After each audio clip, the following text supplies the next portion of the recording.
So he was in the car industry, right? And I literally stole it from his book because when they had their salespeople in, like we always just put up numbers on the board. Remember? Black marker, blue, whatever marker was up there, it didn't freaking matter. We just put up the numbers. Yeah, now I know what you're talking about, yeah. Y'all still do the same pattern, I assume, yeah? Yeah. All those people wrote that much? Yeah. Dope. Remember when there used to be a lot of red ones? Yeah. So midweek it's normally red up there. Yeah. It's a bloodbath midweek, but So yeah, he in his book he said when they were in the car dealership, they would all the sales guys they would track them on a board, and Dave Anderson came up with this way to change the psychology of it to have the color system where green is over X amount means you're making money, the blue was middle of the road, and the red meant you weren't making any money. And they wanted people who weren't putting in, typically the people that weren't making the money weren't putting in the work either. There was usually a direct correlation. Right. And he wanted the psychology of someone having to walk up to the board and write in red because they were not performing to the level they should be performing at. So it was more of the psychology behind it. And dude, no one wants to go up and write in red. Nope. Yeah. It's like, and I don't know how it is in this office, but I know in ours when we started doing it, we changed it. I remember I went to Killman. I'm like, dude, we got to do this. Look at that. I show him the book, and I pull it out. He's like, let's do it. And we changed it. He lets me do all kinds of stuff. He's like, yeah, just do it. Yeah, great. Killman don't give no pushback. And so we started implementing it, man. We came up with those dollar amounts because obviously the car industry was different. So we had to come up. They would do like how many sales per month. You do 30 sales, you're doing a bunch, whatever their numbers were. And so we tried to make it relative to our industry. And literally, Killman and I sat in his office, and I'm like, we came up with the numbers and what numbers equal what color, based on ultimately whether or not you're making money. And if you're doing over 5 a week, you're probably making money. Yeah. And if you're in the middle, it's probably up and down every week. You know what I mean? You're wishy-washy, month-to-month blows, it's inconsistent. You get a chargeback and it whacks you and you struggle buying leads. And when you're writing it red, you're literally broke. You should either quit or change everything you're doing, typically. And it changed the entire psychology of our office. Oh, really? Oh my God, dude. Again, it's hard to see from people that didn't see it before. Yeah. That's all you know, that's all you know. But again, I'm assuming here no one wants to go up there and write in red. no. Nope. No one cared to write a 0 before when it was in a black marker. It's a 0. But when you're highlighted in a different, what up, dude? Caught you out the corner of my eye. Snuck in on I've us. been here for 5 minutes. How many appointments you got booked? 13. My man. That's good. So yeah, it was literally, I got it from a book and I just implemented it here because he explains the psychology of it much deeper. There's a whole chapter on it. And I was like, this can help us help others see things the way we see them. You know what I mean? And I don't think people see the importance of the numbers when they write them. They're just like, they usually find some external factor to blame while they had a bad week. Every time someone has a rough week, 100% of the time, they give me the excuse to validate it. My grandma had this, I had this going on, I got that every single time. I'm like, how's things going? But I got this going on every single time. And this just kind of put it in perspective. And again, when you start looking at it week in and week out, and you go, green, almost always the appointments are higher. You'll usually get someone in green that got lucky. There's probably one back there. They ran very few appointments. You know what I mean? Like there's someone up here who's got like a big app. Last week. Yeah. I mean, it's always. You know what I mean? Like, again, I don't know anybody, but 9K, 2 apps. Nine apps. Okay, got it. Like, I'd rather have a lot of apps. The apps is right after the total appointment. It's been a minute, dude. Yeah. They switched it over. I wrote mine backwards. Yeah, we used to do it the other way, right? Yeah, it was appointments left, apps were on the end. Yeah. Which y'all changed it. That's Mia's fault. Y'all did like that. Y'all did like that date thing, like we're overseas, they do the day and the month or the month and the day. I'm that's like, right. when's your birthday? If you're in Europe, right? That's what it feels like right now. Yeah. Yeah, so it's like you can usually see, golly, who wrote the big app there? What's that, annuity or something? Emmanuel. Or big guy, what's that? Yeah, that was a bunch of policies. That's 7 policies. No, that's not a bunch. Yeah. This is 36. 36, yeah, that's a bunch. That's 7 apps though, right? 7 apps, yeah, it's IULs. That's what I'm saying. That's why, okay, got it. Yeah. So yeah, for me it's like, everybody's pretty, Everybody in green like that. That's what I'm saying. yeah, I mean, you can usually see as high appointments. High appointments, You know, yeah. thankfully no one here wrote red, but, and obviously he's doing something right. 9 apps usually don't equal that 36K. You know what I mean? Yeah. Right. Like that's different. That's a unicorn. Yeah, yeah, yeah. I ain't mad at them, but I ain't training on that. Yeah. You know? So it's very revealing, especially when you look at it week in and week out. Yeah. You know, I've stared at these numbers for 10 straight years, and there's insane consistencies with input versus output. You know, and you remember back in the day when I used to, every quarter, we'd sit down. Here's how many appointments you ran this quarter. Here's how many apps you took. Here's what you paid. Here's your average per appointment you set. You know, y'all remember. Oh, I used to yeah. go through every quarter. I compared quarter 2 to quarter 1, the last 6 months to this 6 months. I tracked every one of my agency's numbers.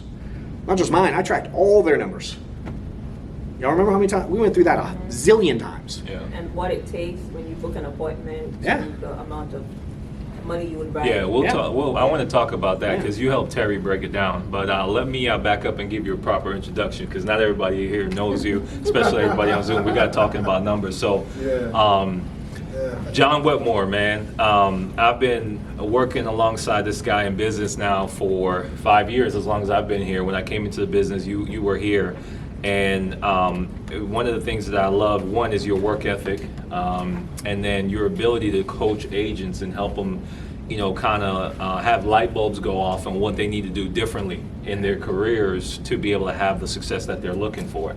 And you make it seem so simple, but it was from a lot of trial and error of messing up a lot and then getting it correct. And now your agency, you guys did over 125 million last year in paid business.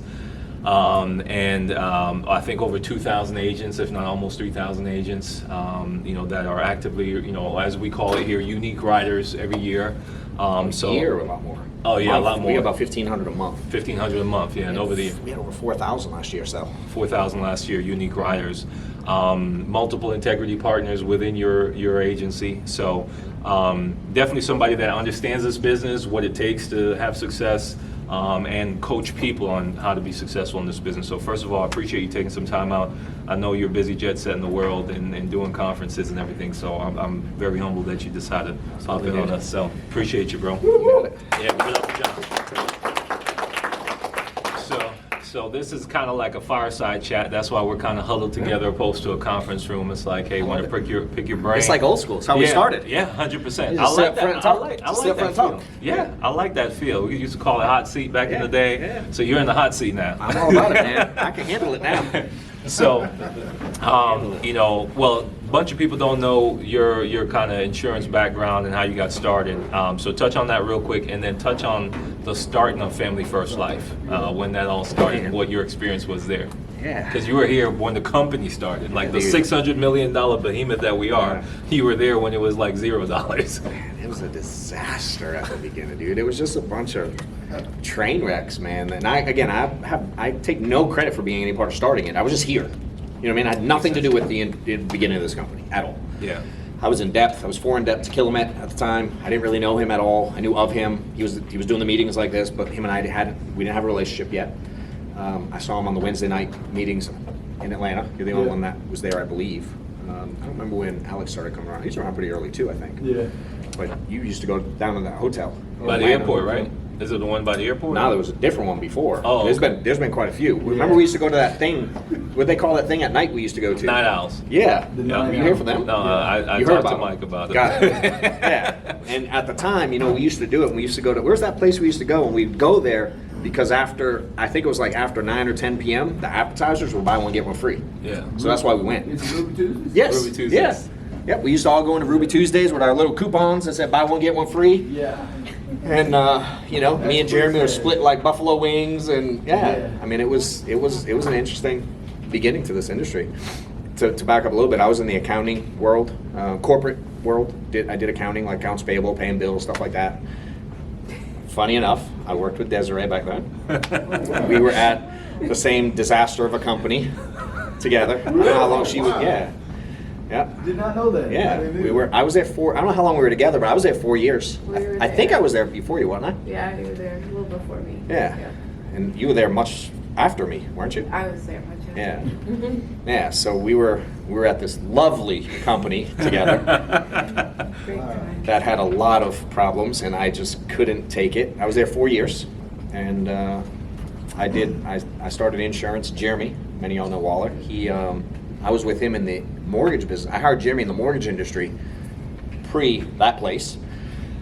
And I started a mortgage company out of my basement one day. I was doing mortgages on the side when I was working for the city of Marietta. And I went to lunch one day, and I had to go to the bathroom. And I went to lunch at like 11:45 instead of 12, and I got yelled at. 15 minutes. Yeah, That's it. yeah. I was making 28 grand a year, and I was doing mortgages on the side because my uncle, who was a cop, was doing mortgages, and I could refinance people in the office and make a couple grand. And I got yelled at for going to lunch, going to the bathroom early, and I lost it. I not so nicely walked out. I like flipped the lady off, and I walked out.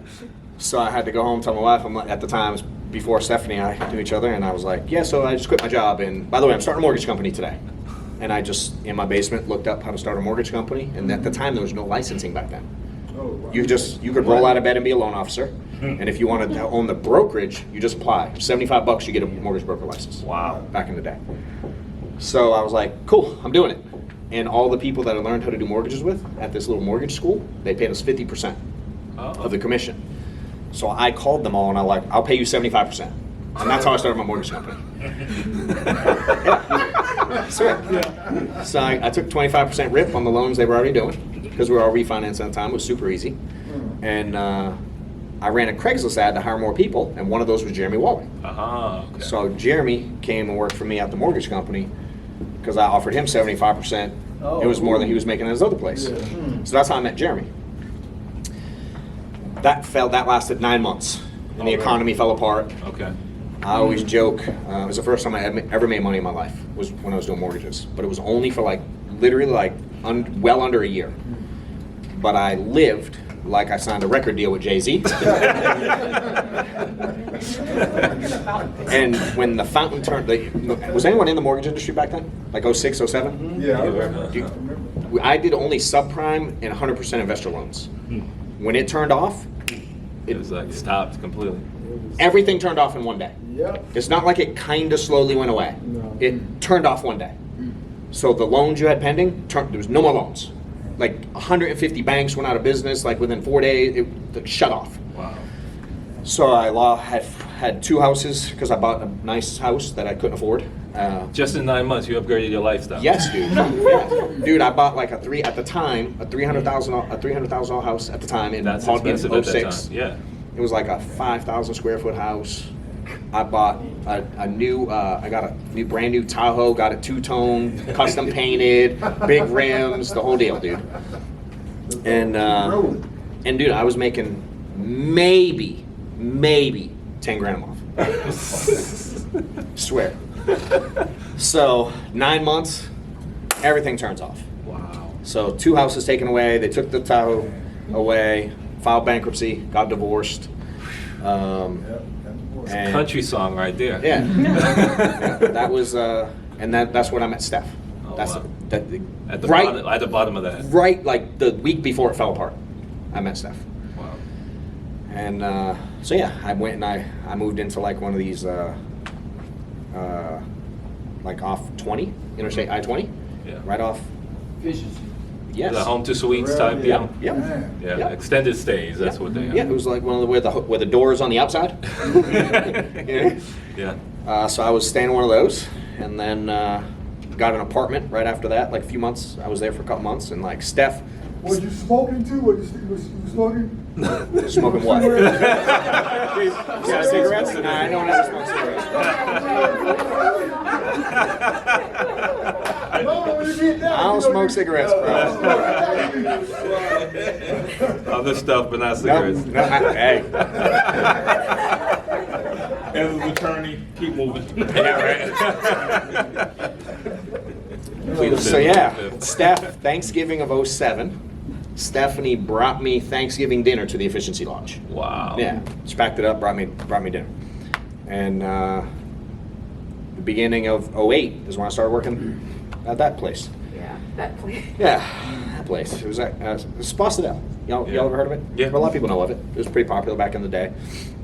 It got run into the ground, but I started working there. It was the only place that would, and at this time, right before that, 08, dude, I was trying to find any job. Yeah. And I don't know if anyone was looking for a job in 08. I went and got a job eventually at a call center making $10 an hour. Dude, I stood in line. I had to park like right off Barrett Parkway. I had to stand in line for 5 hours to interview for a $10 an hour call center job. Wow. Because the whole economy shut down. Yeah. They were literally busing people in to this place that was interviewing. And yeah, I got paid $10. I got a night job. You ever seen that movie Fun with Dick and Jane? No? I'm a Yeah. bad movie There's guy. a scene like that in there. You should watch it. It's funny. It was wild, dude. I'm in there with guys in suits and ties and executives, and literally it was like being in the longest Disney line ever to just get a call center job. So I got that job working overnight shift in the call center. And then I did that for a few months till I found this one. Again, $10 an hour, and I was doing taxes during the day for $8 an hour. So I was working both. And then I'll never forget when I interviewed there. They were like, yeah, we're in bankruptcy, by the way. And we don't have any accountants. They quit and da-da-da-da. And they're like, how much money do you want? I'm like, how about 35 grand? She goes, we'll pay you 40. I was like, I'm in. And that's how I started working there. Wow. They were in bankruptcy when they hired me. Yeah. And I spent 4 years there. And yeah, so that's part of the version. And then again, 2012 is when Jeremy hit me up and was like, hey dude, I know you're probably miserable. What are you up to? And he was working at the old deal with Sean and Killamette and all them at the time. And he's like, there's some people I think you'll be good at this, because he knew me from the mortgage world, trying to build that. Yeah. And it's similar in concept, the structure, you know. Higher comp. Yeah, it's very similar. So we went down to like Buffalo's or whatever in Hiram, and he drew it out on a napkin, bro. We were drinking vodka sours, and he drew out how the business works on the napkin, and I was like, I'm in. And then I had to pretend that I wasn't doing it on the side when I was working there. Yeah.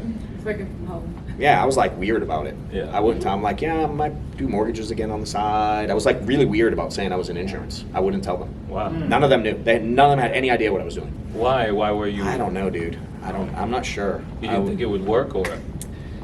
I had a lot of fears because I lost everything before. I was Makes nervous sense. Yeah. Of getting into something on my own again, in a sense, commission. I was Yeah. worried it was only my second time ever trying it, and the first time it sounded dope, but it didn't work out real well after a few months.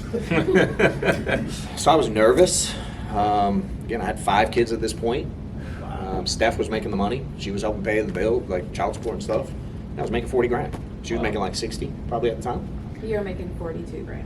42? Yeah. Sorry. I will change the story. Yeah. I apologize. I've been lying for 10 years. And but yeah, I got her to. You remember when I quit and then I stayed? Yeah. And that's the story I told today on the podcast. Yeah. Yeah. I quit and then I stayed, and I only stayed because I was able to start doing insurance. I got her to let me work from home. Yeah, that was because we begged you. That did happen too. They definitely begged. But I got them to let me work from home, which is why today I hate letting people work from home, because I didn't work from home. I did insurance Yeah. from home. Yeah. Makes sense. Because you know what goes on. Yeah. And I had automated everything. I had everything, like I was an automation machine, so I could do my job. And I don't know how early you were there, but there were like 4 accountants when I started. Mm-hmm. And when I left, I was all the accountants and the controller. I was everything Wow. finance. The whole department. The whole company. Wow. I automated everything, and I would just like click a button and I'd leave and I'd come back and I'll be done. And Go sell some policies. Yeah, I swear. Yeah, so I did it for a year part-time, and I stacked up some money, and Talk about that real quick, because we touched on that in the podcast, and I thought that was really smart. So for those of you that are is anybody in the room like working part-time? Okay, so everybody here is pretty much full-time, but there's a lot of people that's on the... there's a lot of people lying in here. Oh yeah, It says right. the appointments. Based on the appointments, right? But you talked about how you made the money from insurance while you had the full-time job, the $42,000 a year. Now we know it's official. But that money you made from insurance, you didn't just increase your lifestyle like you did with the mortgage business. You saved that money, except for lead expenses and business expenses, right? I didn't spend any of it. Yeah, just leads. Yeah. So first leads, I worked with Jeremy's. Yeah. I went to Jeremy's house, sat in his backyard on this y'all know those like people put like a table and chairs on their back deck. Yeah. But they're like those little round metal black, and they like wobble. Yeah, And yeah, that's what he had yeah. in his. So we sat on his back Got some patio. It's rust on like it, probably. a 6x6 patio. Mm-hmm. If you know Jeremy Waller, he has no service in his old house. Now he's moved. But he never had service in his house. Yeah, I remember that. So we had to sit out on the back patio, and I dialed his leads. And I sat back there in his backyard and dialed at the beginning. Wow. And but when I started, I opened a separate bank account, and that was my business account. And I set all my commissions to go in there. And then the first money I made using Jeremy's leads, and made whatever I made. I sold my first client. Oh, really? Yeah, I made like $2,000, sitting a couple. I had no idea what I was doing. Sold them 2 move policies. Yeah. Made like a couple grand, and that went right into the account. That was not like a hint of it being amazing. I just got lucky on the first one. And but yeah, I opened a separate account, and that's where the deposits were going to go, and that's where the leads were going to come from. And I lived on the money I had from the job. We took no money, and dude, we were broke. Yeah. 5 kids and paying child support and all the other stuff I had to pay after taxes. We weren't making much, you know. But I paid myself 0 from insurance the first year. I took no money for the first 12 months. And then when I started full time, and so what I did, I put 30 grand in the bank the first year. 12 months, I put 30 grand in. And by the way, I was at 55 comp at the old deal. Oh, yes. And I was selling final expense, so I was really at like a 40 on a lot of products. Yeah, because it's about 10% less. Yep. And so yeah, but I saved. I made 60 part-time, legit part-time, my first year in insurance, and after leads and some travel stuff. You know, man, I had 30 something grand in the bank after 12 months. And I was nervous about going in still, and I was working from home at this time, and I said, I'm gonna take a vacation week, and I took a week vacation, but I ran full, so I would know what it felt like to run full time. Yeah. And for what it was then, I killed it for that week, relative. Yeah. You know what I mean? Now, back in the day, dude, you submit 5 grand, they throw a parade, Yeah. right? Yes. That's like a I 10K swear. week now. Yeah. Oh, dude, it was like a 25K week then. Oh, I mean, wow. 25K. they legit was like, oh, you know. But It was a big deal the first It was time very someone big. wrote 5 grand back then. Wow. Like everyone noticed. And so I did well, and I was like, I'm out, and I literally like dipped. Yeah, I bounced. I went MIA on everyone that was there. Probably we had lunch once, like We did. years later or Your something. last day. Was it my last day or was Well, it later? actually turned out to be your last day, I think. Y'all didn't know that, did you? No. I like how she We said. thought something was up because you never had lunch with us, and you took all of us. All 4 of us went to lunch. I'll never forget at Taco Mac, and we were texting at the table like, "What's going on with him? Something's up with him." I didn't go to lunch with y'all ever. You never went to lunch with us. What'd I do? You I- always bought lunch from home. Yeah. Steph always packed me lunch. Yeah. Yeah. So you said, Never "Let's went go out to to eat. lunch," and we're all like, Uh-oh. "What's going on?" And that was So we it. thought you were gonna tell us the company was like done. So that's why we all went. Yeah. And then we never saw you again. So you didn't even tell him that you were No. leaving? Just like, hey, Last Supper, I'm gonna go be with the Father, none of that? I'm kind of weird, dude. Like we were just talking. I'm like, I'm weird. Yes. I'm Yeah. broken, dude. And a lot of, like I don't know. You Wow. Facebooked me. You Yeah. told me after. Yeah. They're like, hey, the reason you don't see me It's is like I'm a horror gone. movie. Get So, out. You know why you still can. yeah. But that's crazy though. So you did that part time and then Yeah. full time you jumped in, and then talk to me about the changes you made once you went full time. And Here's the thing I always. I kind of want to write it. Sure, we got that board right there. Can I write it? Yeah, you can. You can erase that. Here's the stuff. thing that like. No, I'll put it in the middle. Here's the thing that always cracks me up with this full-time, part-time thing, right? Yeah. So I was running 10 to 15 appointments a week, right? I'm working 40 hours. I have an hour and a half commute each way, both ways. So I was in. 3 hours. I was over like Dallas, Villarica, by the Frog, if anyone knows where that is, I know it. right? And then our office was. She'll tell us the exact exit because I'm probably going to be wrong, but up 400, like exit like 8. I forget the name of the road. I don't know that area. But I had to go I-20, 285, 400. Does that make sense? Yeah. Every day, 60-something miles. It was an hour and a half, and on the way back, It's 2 hours. oh, easy. And if it rained, it's a wrap. Dude, it might be tomorrow before I get home. And I was running, Every day. Dude, I drove, I don't know if I can ever do that. We drive on the interstate today. I'm like, I never get on the interstate anymore. I have like PTSD from that ride for 4 years. It was awful. It was the worst 4 years ever. And I had to be there by 7. So I was leaving here at 5:30. Wow. Yeah. So I'm doing this. I'm working 10 or 15. I do Monday and Tuesday night. I run like 2 or 3 appointments. And then at one point we moved to like Roswell or something. But regardless, it was far either way. And then I was running Saturdays. 10 was probably closer average. On a crazy week, I'd hit 15. But I did Monday, Tuesday night every week, and Saturdays. I did every single week for a year. I never missed. Wow. Now, the downside was Monday, Tuesday nights, a lot of times I didn't even sit someone, much less sell someone, because there was only 2 or 3. Yeah. Right? Saturday, sometimes I would, sometimes I wouldn't. I had to door knock a lot. I sold a lot door knocking my first year or two. But then when I quit this, like I stopped doing that, Yeah. I kept doing this, and I called it full time. That's why I get frustrated when people go on full time, and then they, again, I apologize if I'm going to offend you, but these aren't full time schedules. Does it make sense? Now, Yeah. if you're making money, who cares? Amen. You know, but if you're broke and you're doing this, the hours say, because how many was I sitting, Jermaine? Out of 10 to 15? Yep.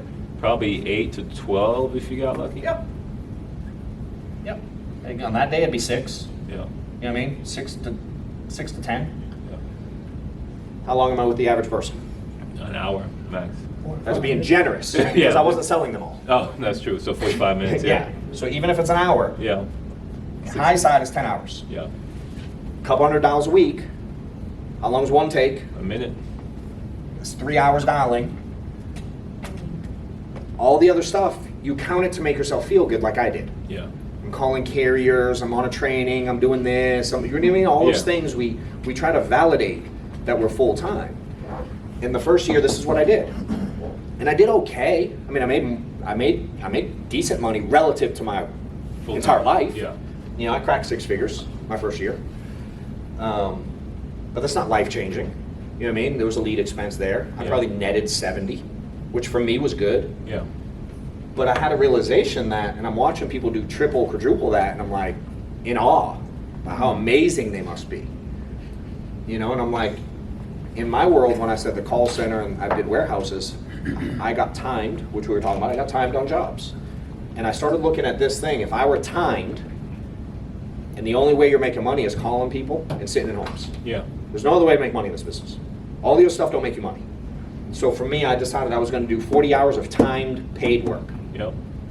right? And break that down for everybody. So for me, it was, if I schedule 30, I'll sit 20, right? Yeah. On average. That's 20 hours. Okay? If I do 30 interviews for recruiting at 20 minutes a pop, that's another 10 hours. And if I do 600 dials at a minute a pop, that's another 10 hours. That was going to be my 40. All the other junk, that was going to be considered overtime, because I worked overtime my whole life, Yeah. right? Calling of carriers, printing leads, all the stuff you do, talking to agents, whatever crap you're doing. That to me was now my overtime. And all of this stuff, training, that was like going to night school Makes sense. to better my career, Yeah. Which you did. which I've done twice in my life. I worked full-time, went to school full-time twice. So this was going to be how I started counting my 40 hours. If you changed that one thing, 2 things will happen. Again, if you're making money, bro, keep doing what you're doing, dude. No one cares. But imagine what you could do. Imagine where it could go. You know what I mean? And then you just have to assess where you want to be. I knew where I wanted to go. So you got to determine, where do I really want to go? And if you say you want to go here, and the math says you're only working the hours I was working, unless you can tell me that it's different. I've never heard someone argue this. Yeah. And usually I ask, like I did with you. I can do it. I've done it a million times in audiences and crowds and shit. If you change this one thing, you'll either completely change your income, or you'll accept that you're part-time and you'll stop being frustrated all the time. You know what I mean? Yeah. That's all I changed. And you were here. Yep. Dude, it wasn't like your video. I'm like, it took me a while to figure that out. You know, but the reps allowed me to get good, because I kept seeing the same things over and over and over and over. And it wasn't like, again, you run in 10 or 15, you might not see, I don't know, the 67-year-old widow with a $300,000 mortgage who lost her husband and he was collecting disability that now's not there. You might not see that for 4 weeks. Yeah. Dude, I was seeing so many people. I just saw everything. So, and there's only like, I mean, how many scenarios are there? Not that many. You mean young, old, couple, single? Is there anything else? No. Like, you know what I mean? Sick, not sick? Some combination of those things. And I just got really good fast. And dude, again, not many people were here. When did you come? A little 16? bit after, yeah, 16. 16, End yeah. of 16, yeah. When did you start, Alex? I got licensed April 2016. I appreciate the clarity. That's when I got licensed. Not everybody knows that whole story. Yeah. But Terry was here. I mean, Terry was here before me. You know, and it was like literally overnight, dude. My Yeah. whole world changed overnight just from that. Yeah. Let me ask you this, because so the key thing there, I think, for especially for new agents, is hey, putting a high level of activity in is how you're going to learn this thing. A lot of people like to, well, I need to make sure I know all the products, and I need to make sure I could run all the quotes or whatever else we could say, which is it's human nature. So not knocking anybody, Yeah. but there's nothing beats like getting on the phone. And one of the things that I've sat in the old office with the rats, I've sat in that one. I've sat in And that the plumbing one. problems? Yeah, plumbing problems and rats. That was the office I got started in. And we have this nice office and nobody shows up. But anyway, that's a different story. Hey, we had that thing packed out, dude. Man, There we were had people down probably in 50, closets. 50, 60 people in there on the dial day. Lord. But either way, you was had the sat, best. there was when you open the door, there's that table, that round table in the middle, right outside of Jeremy's office. Yeah. And I remember you sitting with a new guy there, listening to him dial. And one, that showed me what a manager is supposed to do, with helping agents. But also, and now we have live dials. But also, it just shows that the guy was nervous, and you were talking him through it. Like, hey, let's get going. Why are we gonna wait? Because shoot, you might get punched in the mouth today and decide this is not for you. So Yeah. why go through learning all the products and all this stuff? So what do you have to say to agents that feel like, hey, I gotta know everything before I get moving? Hey, how's it working? Good question. How's it working out? Yeah. I ain't had one be like, damn, it's amazing right now. Yeah. You know what I mean? It's like, what are we doing? If what you're doing ain't working, Change it up. Change like, it. what are we doing? Yeah. Hey, and by the way, you know where we hide all the secrets? On the trainings that most people watch and then don't implement. Yeah. You know what I'm saying? It's like no one's confused on what it takes to win here. And everyone's trying to find a secret, like Morse code, to do it. There's no shortcut. Yeah. You know what I mean? Every once in a while, you get a unicorn that can sell 30 grand on night. They're like, okay. Yeah. You know how rare that is? Right. I'm not trying to build a business on that. Dude, I'll give him a high five all day long. But I don't know how to teach that.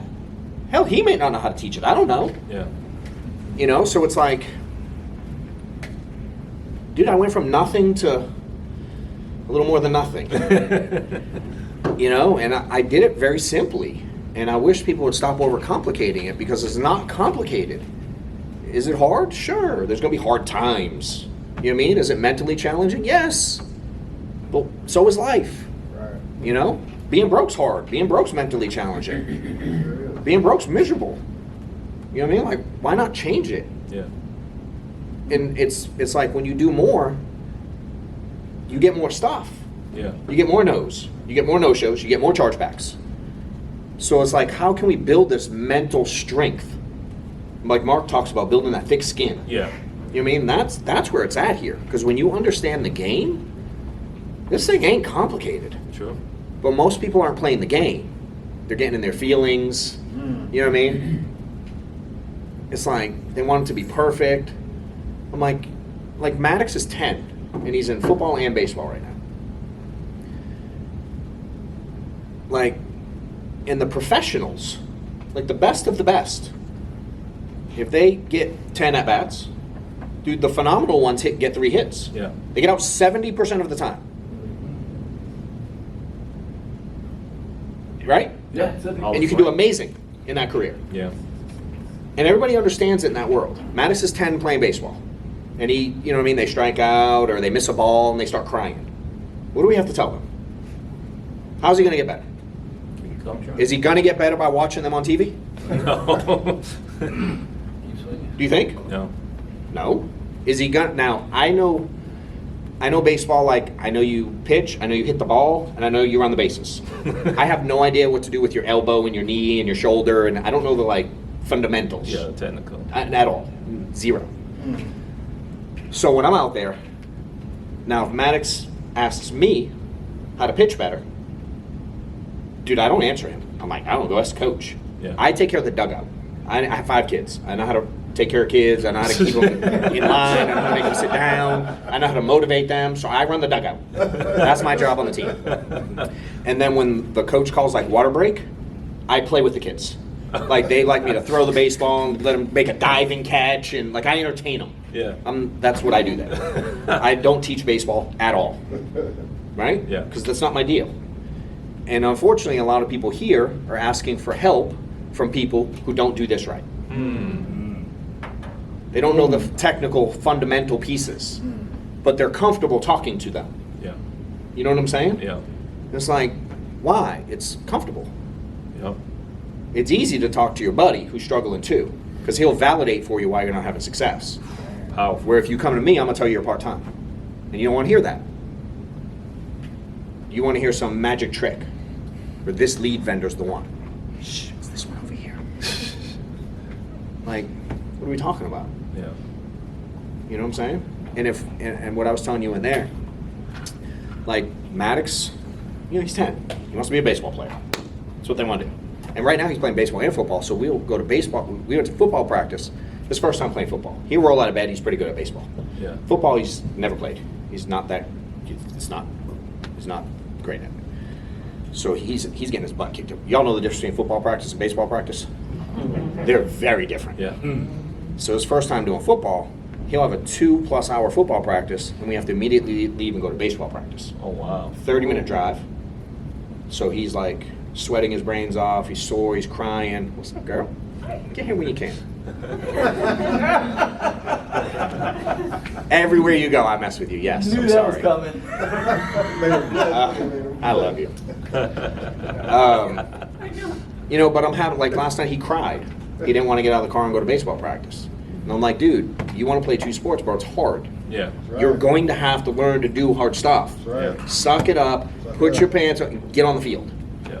Now I got him on the field. Within 2 minutes, dude, he's running around with his friends, happy, laughing, having a good time. I could have gone like, all right, let's go home. It'll be okay. We'll get him tomorrow, buddy. Yeah. I'm like, get your ass on the field, dude, and play. Right. You said you want to be a baseball player, bro. Get on the field. Yeah. And I made him go. Just like I made that agent dial who was uncomfortable. Yeah. It's like, let's go. Let's Yeah. do stuff. That's how we get better. You know, and there's too many agents that are trying to they want to be the equivalent of a professional athlete. They want Jay-Z money. They want a 15-year, $200 million contract type money. They want to be the elite of the elite. I'm going like I asked you, imagine if insurance had a draft Yeah. and we all had to do a combine today. Like, see how well you dial. See how organized your leads are. You know what I'm saying? See how well you manage stuff. You know what I mean? Are you here early? Yeah. Hey, you like Kobe 4 hours before practice, doing your own practice to get better? You know what I mean? Yeah. Are we like really going at this like we want to be professionals? Are we just treating this like some damn job that we have to go to and hoping like hell the rich hits us in the head on the way out the door? You know? And it's like, I was watching that movie, it's called Hustle, or Hustle, I think? Hustle. With, yes, Adam Sandler. Y'all seen that? No, I haven't seen it. So it's Is it new? It's new. It's Yeah. newish, Oh, okay. yeah. So yep, it's on Netflix. It's a movie about he's like a scout, Okay. basketball. I think 76ers. He's a basketball scout, and his job is to go figure out who's going to be the next draft pick, right? And there's no shortage of amazing players. Right. There's amazing athletes all over the world. Right. There's insurance agents all over the world, right? Yeah. Yeah. So what does he have to choose between? Like, what's the deciding factors on who they're going to draft? Is it really like, can they dunk? No, Can they right. shoot a 3? They could pretty much all do Can that. they hit a free throw? Yep. Can they dribble between their legs? You know, that- Dude, they can all do that, right? So what is he looking at? Did they show up to practice early? Hey, when an opponent talks trash, how do they handle it? Right. When they get a bad call called against them, how do they treat the ref? You know what I'm saying? How are they in their personal life? Hey, do they go out and party? Or are they going to bed early the night before the game? That's the stuff they're looking at to decide who's going to be a draft pick and make millions. And y'all going at this trying to get integrity deals, acting like it ain't the same. Yeah. I'm like, where's the confusion? Because in any other setting, no one's confused. You know, and I just wish everyone would stop tricking themselves. Like, you want to be wealthy, like, buckle up. Y'all should be fighting. You know how few dials were happening when I walked in here? There were a few. But dude, y'all weren't going at it like you were trying to get some kind of contract. Yeah. You know? And you know, every time Terry rolled in the office, I was definitely there first. Yep. That was my deal. I was going to be the first one in the office. Yep. Every dial day. That was my deal. Because that was easy. How's it easy? Get up earlier than everybody else. Leave earlier than everybody else. That was it. Makes sense. Simple. I was the first one in the office every day for years. Yep. And what's crazy, I wish Desiree was still here. Hey, remember how many times I went to lunch with Killamette?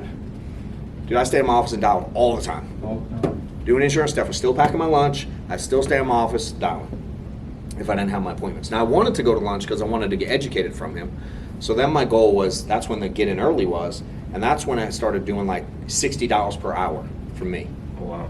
Because what time's Killamette go to lunch? 11 o'clock. It's like breakfast time. Yeah. He's trying to go to lunch. Yeah. So if I wanted that level of like knowledge, because I could, if I'm around him for a lot, I can probably learn something.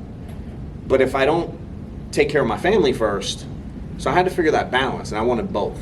Yeah. So then I became, what's everything I can do, and what can I control to be able to have enough appointments booked before Killamette gets hungry? That's so true. Because he was going to lunch either way. Yeah. He don't miss, Yep. you know? And he was going to make sure he had enough appointments. He was really good on the phone. His phone script's like 4 words. Yeah. I'm coming over. It's barely See you tomorrow. He's like, hey, it's Mike. See you tomorrow. What? You know, so that I started chasing this dude. Yeah. I was chasing Killamette. I was chasing Sean Mike. I was chasing Matt Smith. I was chasing Mark Mead. Yeah. Like I meant it. And I was not good. I asked Let's about how great a dang manager I was at the beginning. How good I was with people. I'm like, she probably still has nightmares about stuff. Terry definitely does. Alex is probably like, dude, how many times did I kick you out of the office, bro? Huh? I tried to kick you out of the office a couple times, for sure. Once. What did I say to you that day? Put something on the board or don't come back. Yes, sir. Dang, Uh-oh. wake up or sober up somehow. Sober. Yeah. I was on that. You were there then? No, I was watching it from work. Are you serious? So you were watching, was streaming it when I, oh, no way. So what? Sober up? What do you mean? Was he drinking? I don't know how much he wants to get into this. All right. That'll be offline. That'll be Great offline. management skills. Yeah, that'll be offline. Put something on the board. Let's Don't just come say on. he didn't get Don't enough come sleep back. the night before. Hey, by the way, I had Annie the whole summer. I got full custody of her. So I'm I doing heard. something right. Yeah, Man. that's good stuff, bro. He's changed a lot, dude. Yeah, I've You seen know? Alex change over And this. I was rough around the edges, but I meant well for everyone. Yeah, Yeah. And I want to see people win. You know, as I was telling you, I used to have a hard time. I still struggle delivering things. I'll slow down a lot to like gather my thoughts before I say things a lot. And y'all were definitely there through the rough patch of me, like really figuring this part out. But deep down, if I didn't tell him that, I felt like I'd be lying to him. yeah, And I would be misleading him. You know, and some of the things I would say, I'm like, it's my truth. Mhm. I just had to learn how to deliver it because I was offending people sometimes. makes sense. You know, so I had to work on that. It's funny you say that. I got a bunch of questions for you. We'll take questions too. You guys can start dropping them in the chat, and if you have questions in the room. But you know, as a manager, sometimes I struggle with what to challenge people on because I'm like, man, at the end of the day, these guys are independent contractors. I'm not Yeah. trying to micromanage anybody. But it seems like you kind of, hey, you didn't factor that in. You're like, this guy needs to get better, and I'm going to just tell him what he needs to hear. Yeah, I messed it up in a lot of ways, but I'm also okay messing it up because I've seen a lot of really good result from it. Mhm. You know what I mean? And I know everyone has got past that stage. You know what I mean? Of like, oh, they get it. Yeah. You know, you want to hear stories? Get Luffles in here. He's the first person I've ever trained, like legit work Yeah. with.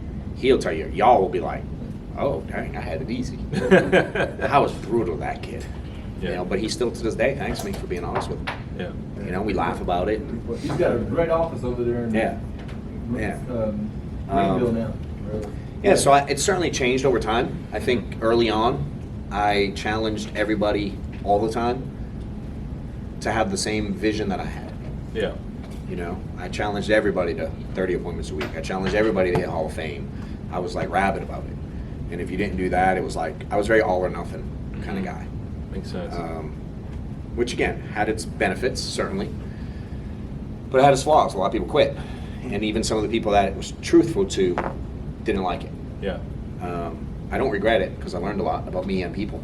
Yeah. And again, knowing I meant well. You know, if someone's offended, I mean, I don't love it, but I will get over it. Yeah. You know. But I had to really learn how to start asking questions, man. I had to really dig deep. So I have to figure out where people are at. You know what I mean? And I started to understand, like, everyone goes through stuff. I've been through stuff. You know? So I had to get really good at asking questions and understanding where people are at. And I've talked to Alex on the phone. I've talked to all the ones that have been here for ridiculous amounts of time on the phone. Yeah. Probably the least with Dawn. She came in a little later. But these three, I was on the phone with a lot. Those two, I was on the phone like a F ton of time. Yeah. And we got personal. You know what I mean? I had to understand their situations and what he was trying to do with the girls and what he was trying to do for the kids and his wife. And you know what I mean? Like, dude, I got into like a lot of stuff. I mean, we got deep into stuff. Yeah, I mean, I knew every bill they had to pay. I knew his finances. I knew everything about his world. Yeah. You know, because that's what he needed help with at the time. But I had to ask permission where he wanted to go, and we started having dialogue. And if they answer the questions in such a way that allow me to dive deeper, I'm in. Yeah. Because I'll push. You know, because I was pushed. You know, now I asked to be pushed. I'm good with someone being direct with me. And I used to ask Sean what I was doing wrong all the time. I'm like, will you just tell me? Killamette would tell me, but he's like a Killamette kind of way. Yeah. You know, he's like that sneaky sniper. Sean would be like, he'd punch me in the face, but I would just ask him, but like, dude, can you just tell me when I'm effing up, please? Because I'm kind of oblivious to a lot. Yeah. I apologize to y'all that I just am. You know, I miss things. And so I need direct. So I thought we were all that way. So I would deliver what I needed to receive. It's like the love language thing. Yeah. You know You're what I mean? giving we your love tend language. to give Mhm. what we like to receive, and that's not always what our partner wants. Yeah. You know, it's very similar here. So I had to really learn to start asking questions.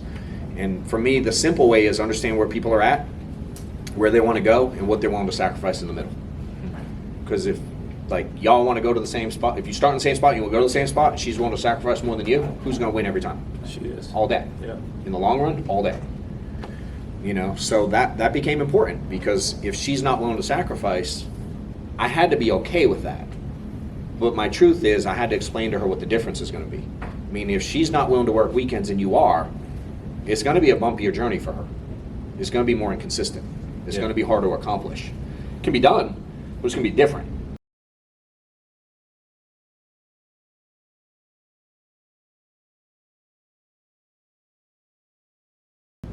Where if you're wide open, full throttle, I can explain it different. You know what I mean? If you got life going on and you're not willing to give up kids' stuff and baseball, all good. But understand this is going to be probably inconsistent forever. Yeah. You know, and I wanted to take the route. I did it, to me it felt like a painful 2.5 years being, and again, I was doing better than I've ever made money before, but I wasn't free. I could just buy a little bit more crap. You know what I'm saying? Yeah. I was like, oh, I could pay my credit cards off finally. Jeez. I could take a vacation finally. My kids could play baseball finally. You know what I mean? I could like not have to clip 800 coupons to go shopping for groceries. You know what I mean? Yeah, I didn't yeah. have to worry if I swiped the card. That PTSD of swiping a card and having it decline, dude, I still like put a card in. I still like, what if something, I just get, dude, it was so long of my life Yeah. that literally every time I give someone a card, you know how sometimes they just mess up now? Yeah, yeah, I yeah. still like feel it. That happened to me the other day. We went out to dinner, and she came back. She's like, "Your car's declined." I'm like, "What? That doesn't happen anymore." I'm like, "Let me see what you're doing with that machine. It's got to be the machine." Dude, there's so many times in my life that I had to choose which groceries to put back. Man. Man. because it wasn't a card problem. You know what I mean? It was an account balance problem. I didn't want that feeling, dude. Amen to that. And I don't want people to have that feeling. And I've seen my life has changed like a zillion fold relative to 8 years ago, bro. And I want people to experience that. My kids live a life like ridiculous, bro. I mean, Maddox's life is like make believe. It's stupid. Relative to what I know. Yeah. I mean, maybe not compared to like the lives of rich and famous, whoever. Like I ain't got it like that, but relative to where I come from, Right. Yeah. Right. Yeah. you know. And- So I want people to have that, and I appreciate the people that helped me and push me and tell me the truth and challenge me. Because without all those people helping me, dude, I'm doing accounting somewhere, or I'm Yeah. working in a warehouse. When I was looking for jobs out of that thing, I was looking for warehouse jobs. Wow. It was accounting or warehouse, and I hated accounting. So it's gonna be weird. And I was legit in 2012 looking for warehouse jobs, dude. Wow. You know, because I knew that world. Yeah. I'm like, I can run a pallet jack and forklift and throw stuff in trucks. Like, okay, maybe I'll go back to that. Yeah. And it's crazy to see how, I mean, you were talking about, I guess 2014 is when you ramped up, started increasing the number of your appointments 15. to 15. Okay. Hey, can you give me one of these on my backpack? So we're looking at in reality, and then 2 years ago you got your integrity deal. So literally, it was 5 years of really heavy activity and consistent activity. Dude. Is that a fair assessment? To get integrity, but I made 7 figures within 2 years. Oh wow. Okay. Within how So many once you years? made that 2 switch years. in 2015, you were making 7 figures. By 17, Yeah. I made 1.8. Wow. So you was busting your tail. Huh? Overnight, dude, my whole life changed. Wow. And just increasing the amount of activity that you were putting in and staying consistent with that. That's it, dude. And there's no one more consistent in our office when I was in the field. Yeah. There just wasn't. And they were way better salespeople. Good. There was no one more consistent, dude. I'll tell I don't care who's here. I was no one more in our office. There was no one more consistent. In our agency, there was no one more consistent. Wow. You know, I ain't fighting Mark Mead. You know what I mean? Yeah. But like in our world, dude, there wasn't. Yeah. It just wasn't. Yeah. That's You know? that's powerful though. I don't think a lot of people understand that. I think sometimes people are like afraid of like going Yeah. that extra mile. And I remember when it clicked for me when after I heard you guys over, and I was like, man, I'm really not working that hard. I need to increase the activity, Yeah. and just that increase in activity just solves it. I always explain it this way, and you'll know who it was. I won't say, but we always. I don't know if y'all still track numbers every week, submit numbers, whatever. Yeah, we do. But we were rabid about it, and over the course of 2015, I was only the top producer out of 52 weeks. I was only the top producer 4 times for a week. For any one individual week, I was only number 1 4 times out of 52. Oh wow. Okay, I issued. The number 2 person for issued for the year was 200,000 behind me. Oh wow. I issued 460. Number 2 was 250, and I was only number 1 4 times that whole year. So it was just consistent. I was a consistent fool, dude. But again, I've been consistent since I was 16 working. Yeah. I showed up to the pizza shop every day, open 10 a.m., closed 10 p.m. 7 days every a day, week. 4 years. Showed up at the warehouse 6 p.m., got out at 4, 5, 6 a.m. every day, 4 years. Showed up to Spotsdale every single morning. Leave my house 5:30, show up 7 a.m., get off at 4, commute home by 6 every day, 4 years. Wow. Like, why is this any different? You know? Because I had made it different. And I go, if you aren't disciplined and consistent here, you'll be forced to be disciplined and consistent somewhere else. And I didn't want the somewhere else. I lived the somewhere else my whole life. And I wanted out. You know? I just wanted out so bad, dude. And I didn't, like, here's a revelation I had. Like when I was in, it'll come full circle. When I was in the warehouse, I hadn't gone to college yet. I was in my early 20s. I think I started there when I was about 20, 21 maybe. And I was there till I was about 25. And I worked this weird third shift. I went 6 p.m. Yeah. And you got off when you were done. It was somewhere between 4 and 6 a.m. we'd get off. We just had to load X amount of trucks. And the average age in there was probably my age now, mid-40s. And most of them were wearing like knee braces and back braces, because they're in warehouses for 10, 15, 20 years. And the number one, the top like desire, you know, the top desire for everybody on that shift was for their career Getting to retirement. to work on day shift. That was their goal. Wow. But what's the word? Like how long you been somewhere? What's that Tenure. word? Tenure. There's yeah. another word I'm thinking, but that works too. Seniority. Seniority. Yep. Seniority, That yeah. determined who got day shift. Oh. And these suckers were there for like ever. So there were people on night shift for 15, 20 years. But their whole goal was to get day shift. Because those, so in night shift, we had to take, like think Costco, and you got a pallet full of boxes, you had to take individual things for like Applebee's and Ruby Tuesdays and take their order and put it on a pallet. Right? And you put it in order by stop, one Okay. box at a time, and load them into a truck. The day shift got the pallets of like pizza sauce delivered. One giant pallet they had to take off a truck and put in the top. Okay. So they didn't have to do the hard work. They just grab a full pallet, put it up. We had to take the full pallets and split them up into orders. Break them down, yeah. Yeah, so we had different, they just had to load, that was their whole goal. Right? And I was like, that's my future. Knee brace, back brace, dying to get on day shift if I don't change. Wow. That's what got me to go to college. So that was 2 years in. So then I would work that shift, and I went to college full time in the Doing morning thing, with uh-huh. 2 kids. So I'd get a nap in the parking lot Wow. before class. And you know, you go to college full time. It's not every single day, all day. Yeah, But yeah, I was yeah. full time. So I got my associate's degree in 2 years. That's what got my accounting job. And then I realized that it only paid like 28 grand a year. So I worked accounting during the day, and I did night school. I went to school at night, and I did that full time. 2 years, got a bachelor's. And I was like, cool, climb the corporate ladder. Well, corporate ladder got me to Spotsdale making 42 grand. Like, this is terrible. Yeah. It's a short ladder. Yeah. So I also didn't have a like crazy high skill set. I mean, I was a basic level. You know what I mean? I wasn't CPA. I wasn't a high level. I wasn't trained by anybody amazing. I did like paid bills. Yeah. And they would yell at me like, why did you pay my advertising bill? I'm like, dude, there's no money. And I was having to like float. It was terrible.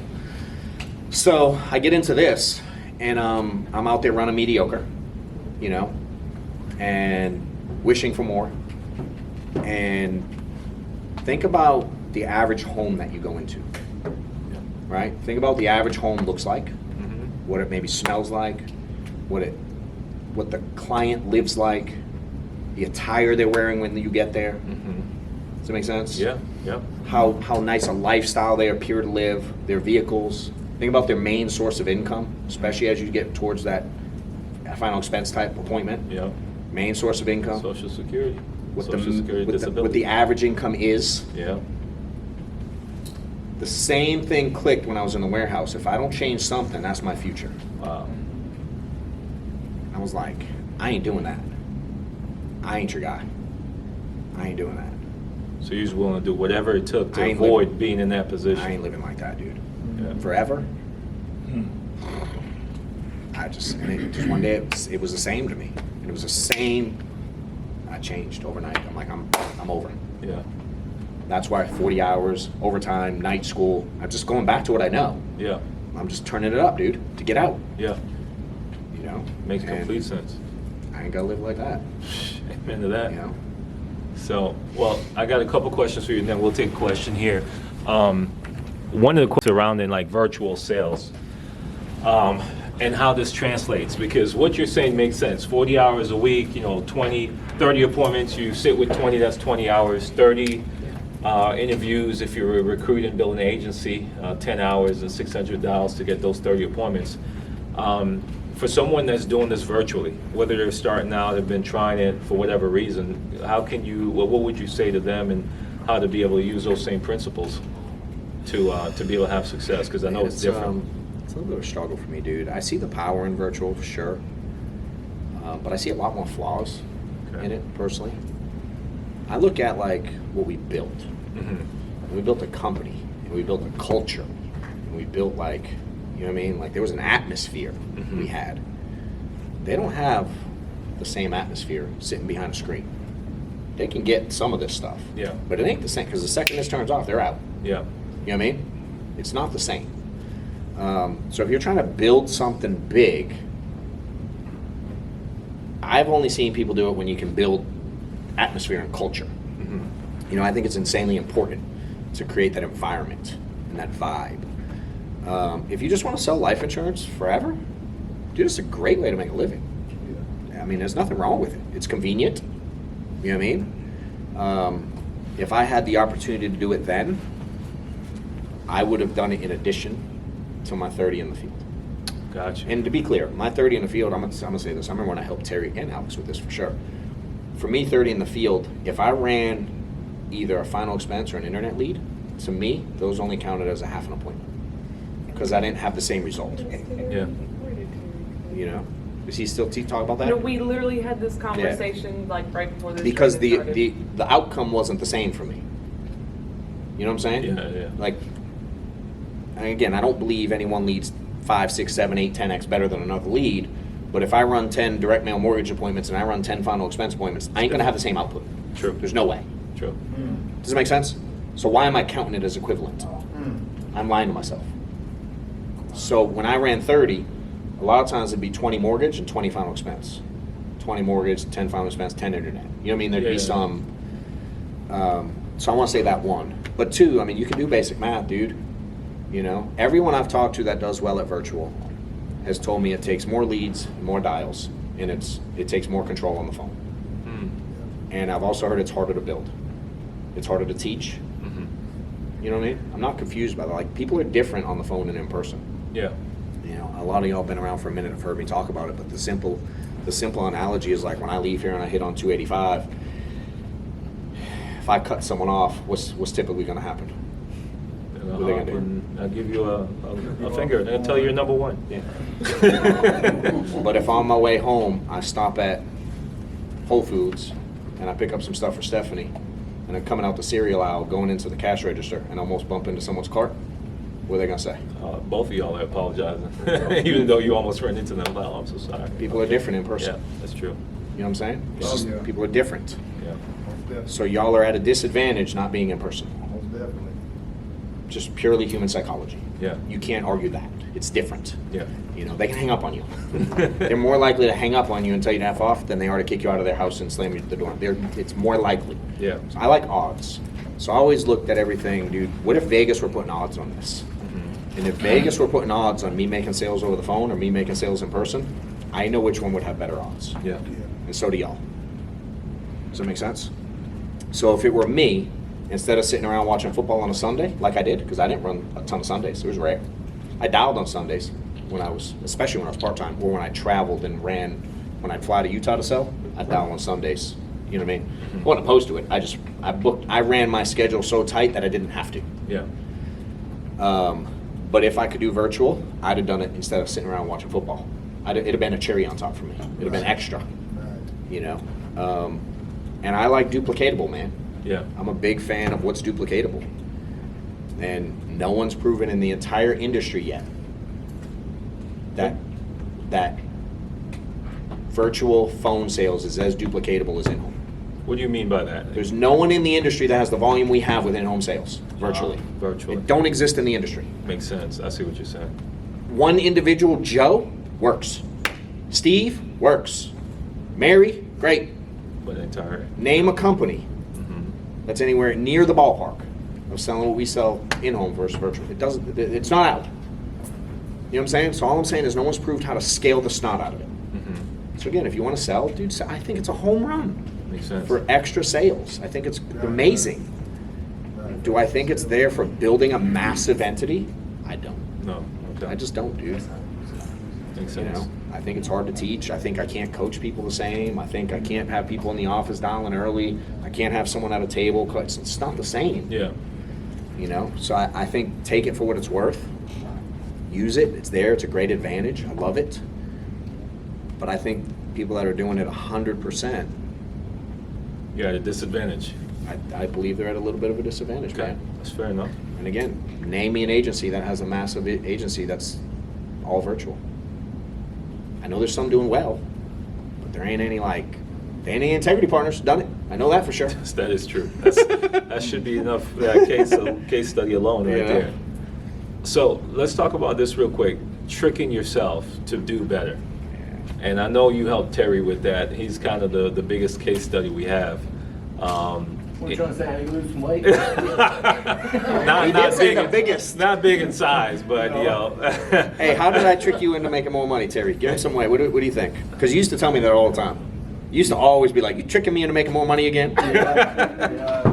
What do you remember? I just remember taking the emotions out because I was, you know, getting beat up with the appointments and not seeing the results I wanted. And then you just broke it down, and it was just like that light came on, you know, where I knew instead of running 18 appointments, and if I ran at $400 a pop and run 30 appointments, I'm submitting 12, issuing 8 times 4 is 32. That's right around. Yeah. You know, so once I did that, I mean, Yeah. he tricked me. Like, I like extreme examples. Okay. Because people do, like people do anything for extreme stuff. You know what I mean? Like, We can't hear you. Say it again. I said I like extreme examples. You know what I mean? That's how I trick myself. Okay. Like, and everybody's heard me say this one. Like I used to go at dialing like as if one of the leads had Maddox. Like, what would my emotions be if someone, like how early I start calling? The only way I could get Maddox out of something, whether a situation or a medical issue or anything, him being kidnapped, you know what I mean? Yeah. Like, would I care how often I dialed a lead? Would I care how early I started?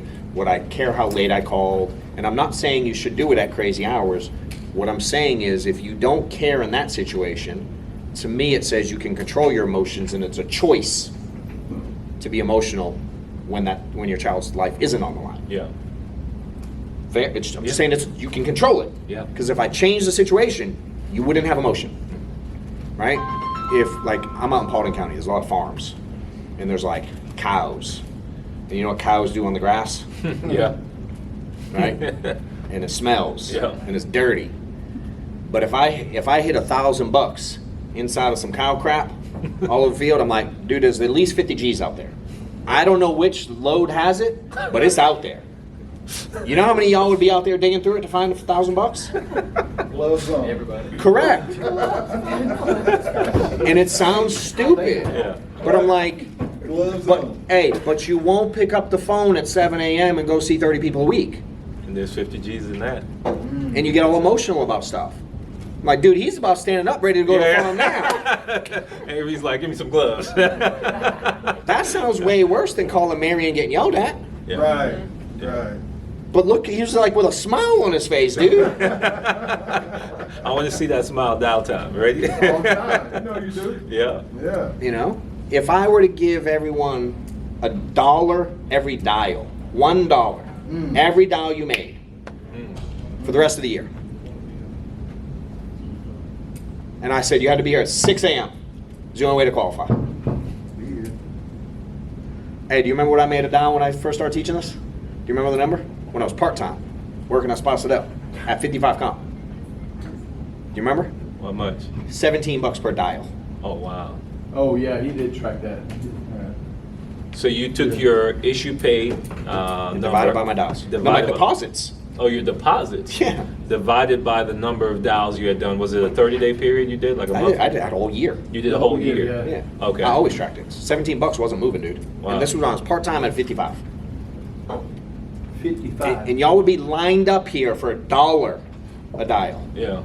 Do the math. Go look at your deposits, look at your dials, do the division. That's all. I tricked all of them into doing more. I tricked all of them into understanding that they were as good as, I'd take Twardowski. He was killing it.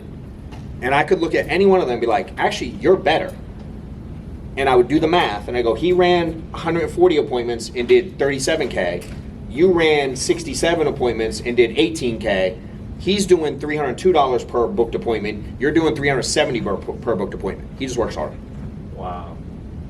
Every time I did a team call, at the beginning, I do the average, how many appointments the top people ran, how many appointments the bottom people ran. And if the bottom people ran the same number of appointments as the top people, they a lot of times made more money. A lot of times the bottom people are actually effing better, dude. They just don't work as much. And I've statistically proven it in every agency in the company. I've done it for Mark's team, Paul's team, Andrew's team, Matt's team, Kilomet's.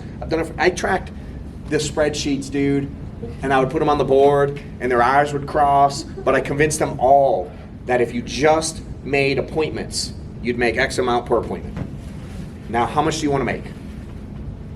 I tracked their numbers for years. And that to me is motivating, because if I know every time I dial I'm making $17. Dude, at a 55 part-time, bro, Yeah, you that's know what that crazy. number became? Probably 3 times Hey. that.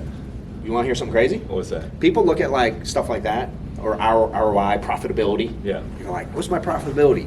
Right? And they go like, what month are we in? We're in July? August? We're in August. Yeah, August. You're like, what did I spend in leads and what did I deposit in August? And that's my profitability. I'm like, hey, you know what my profitability is today on August of 2015? Spend? Today. Today. If I did the profitability today, like y'all doing the math the same month. Yeah. 100%. Yeah, right. Like a zillion percent. You know what I mean? Yeah. So, but it's like we're looking at such a short term. You know? Again, your spend today, dude, you do it right, you're making money for how many years? Yeah.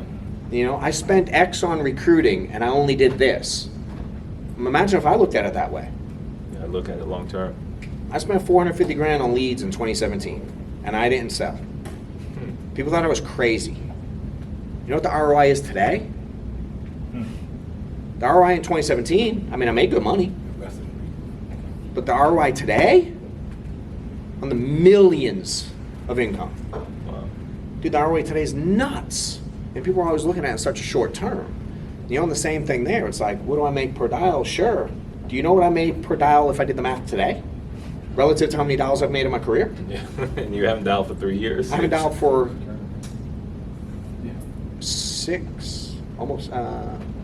18, 19, 20, 21, 22, 5.5 years. Oh wow. But the ROI keeps The getting ROI more. today keeps getting bigger. Makes sense. How much I made per dial today? Factor in today's income. Correct. Why would we not? Yeah. No, because it's from that work. Correct. Yeah. But we want to limit ourselves so we can go, I'm not that profitable. Well, like what? How much more money's coming on the back end, right? Yeah. And you know, if you do it right and you teach other people how to do it and you help other people make money, you know you make more money, right? Yeah. And the profitability later gets ridiculous. You know? And I think if we could look at this thing longer term, you'd see it different. I wasn't, that part I was not, dude, I was bad at a lot. But believing I could do it in the possibility of the future, I was never confused by it. Yeah. Me and Killamet used to sit in his basement and nerd out with numbers, and I would show him spreadsheets, and he would like, dude, can you just tell me the number? I don't need the spreadsheet. Can you just, and we casted vision for each other like crazy, dude, and we just mapped this thing out, and we ran the play every day, Yeah. you know? And I think for me, it's simplifying it to a simplest form.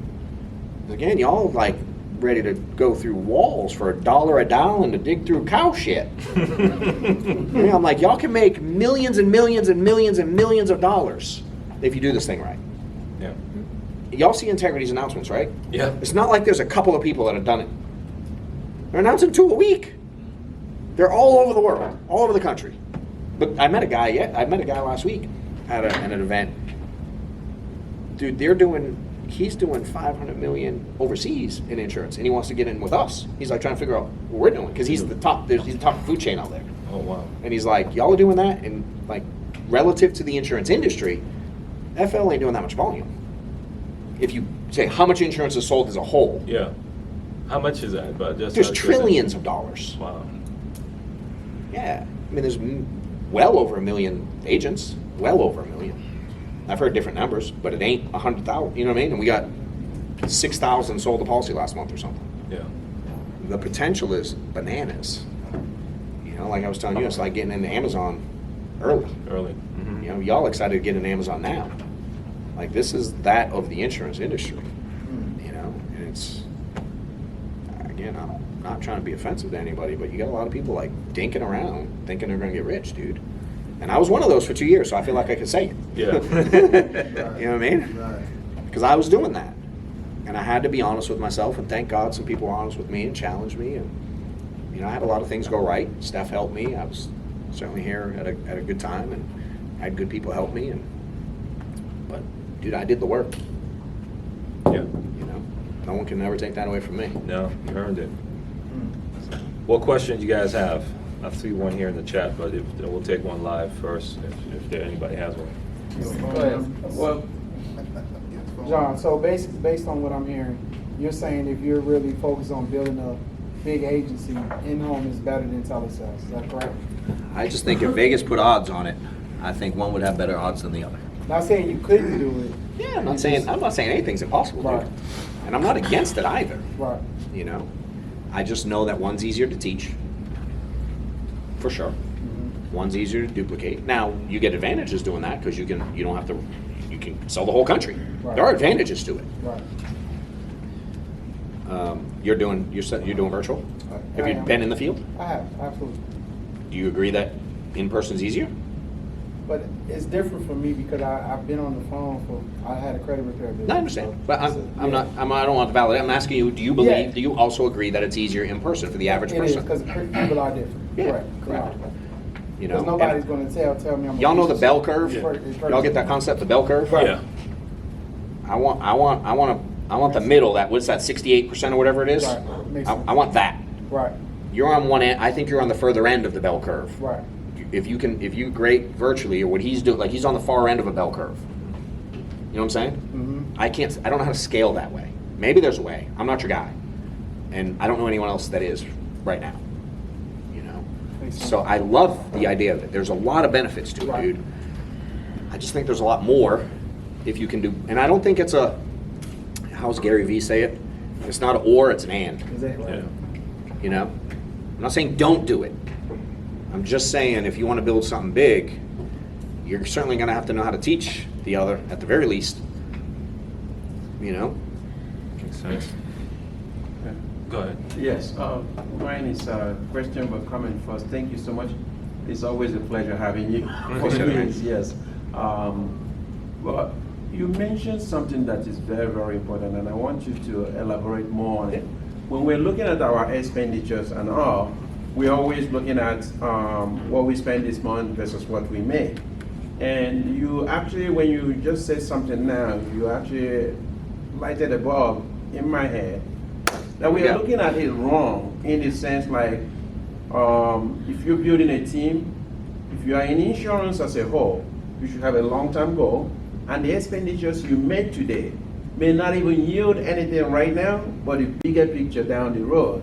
So we always say put in your money, but nobody ever said it the way you said it. So if you can repeat it, that will help all of us. Yeah, I think it's very short-term looking. I think you're looking in like a little thing like this when you look at your expenses today versus your deposits today.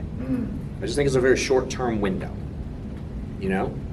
And if you think of many businesses, like think if when Killamet started his pizza joint, if he looked at his first month expense versus first month income and used that to decide whether or not he was going to keep going. He spent $250,000 to open his pizza shop. He didn't make that month one. Hell, he didn't make that year one. Right? Yeah. And if he looked at that as a gauge as to how well pizza shops do, he'd have been mistaken. And he'd have definitely closed. Right? But we understand there has to be an investment, not only time, but definitely money in most businesses to have a future flow of income. Why is this any different? And if you actually build a business, now again, if you go buy a bottle of water for $1 and you sell it for $2, yeah, you made $1. Right? But if you build a company that can manufacture these for 50 cents and sell them for $1, but it costs you $1 million to buy the equipment, is the math really the same? No. You know, so it really depends what you're in this business for. And even if you're an individual producer, again, back-end money, dude, most agents call me and they're like, I ain't making no money. And they sold X amount, and I'm like, you know, you got 30 grand sitting at the carriers waiting for you to just come pick it up in 9 months, right? It's just sitting in a bag. All y'all got money in a bag at the carriers right True. now. Yeah. You got a briefcase of money. I wanted that briefcase to be full when I picked it up. You know? Yeah. Trailing commissions. Yeah. He's going. You know, you get your renewals. Yeah. Those don't hurt either. They're small, but they add up. And then you start building. Now, certainly you get an override, but then you get a back end on the override, and you get a renewal on the override. You know what I'm saying? Yeah, I'll get yeah. 3 cents, 8 cents, 20 cents, 50 cents, 7 cents, like 11,000 times a month. Adds up, adds up. You know, and I can't help but like I employ. We have 6. How many staff do I have now? I think I said 6. I think I was wrong. Hold Yeah. on. And Amanda. I think I have 7. 7. Okay. Yeah. Because I was willing to door knock after work, I now help 7 people have a job and take care of their family. Because I was willing to do some of this stuff. The ROI on that, dude, I don't even know how to do the math on that. Yeah. You know what I'm saying? Yeah. Like, not only is it feeding my family, Feeding their family. there's a too. lot of people who wouldn't be here. But I also wouldn't be here for others either. Yeah. I'm not the only, you know what I mean? Like Yeah. that trickle, that butterfly effect, they call it. If y'all haven't read, there's a book about it. It's phenomenal. You know, that it can get bananas. And I just think the way we traditionally are taught to look at it, which is accounting 101. I ran P&L every month, and I'm like, we brought in this and we spent this. And I'm like, well, yeah, but what about what's coming in later? You know, and here I just can't help but see the future, and I've lived it. I didn't always have this thought process, you know, but you start getting whacked with all this back end money. Dude, I changed the way I started doing things, and I started getting back end money like, whoa, I just made $700 today. I didn't even work, you know? And then I remember the first time I started getting paid every day of the week. I remember when that first happened. I got paid every day. You know, Sundays obviously they don't deposit, but it was 6 days. You get deposit 6 days. Yeah. I remember the first time it started happening every day. Every day I got a paycheck. I was like, this is cool. Hey, and then I remember when I started getting paid every day from every carrier. I was like, dang, that's different, Yeah. you know? And then I couldn't help but go, why? Because I ran 30 and interviewed 30 every week when most people wouldn't, dude. Because I was out knocking on doors when most people were sitting in parking lots. Because I was doing interviews, hiring people when my kids were playing sports when most people wouldn't. I remember clear as day there, talked to her. There was all kinds of chaos going on in the background. You know, I was just willing to do whatever, dude, because I saw the future and I wanted to get it over with, bro. Yeah. Killam had been in the business for a while. Sean had been in the business for a while. Andrew was you know what I mean? Paul, they all been in it forever. They've all sold way more life insurance than me. They've run way more appointments than me.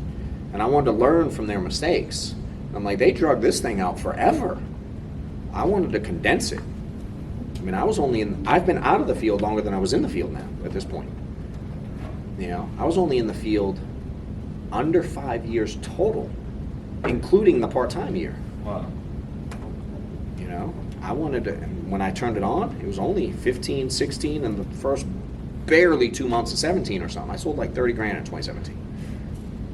You know, I was only full-time 14, 15, 16 in the field. Makes sense. But I recruited every single day since the day I started. I was recruiting. I was doing recruiting calls while they were at lunch. That's why you didn't go to lunch. 100%. On that commute, man. Yeah. I was calling Craigslist resumes. Craigslist resumes back then.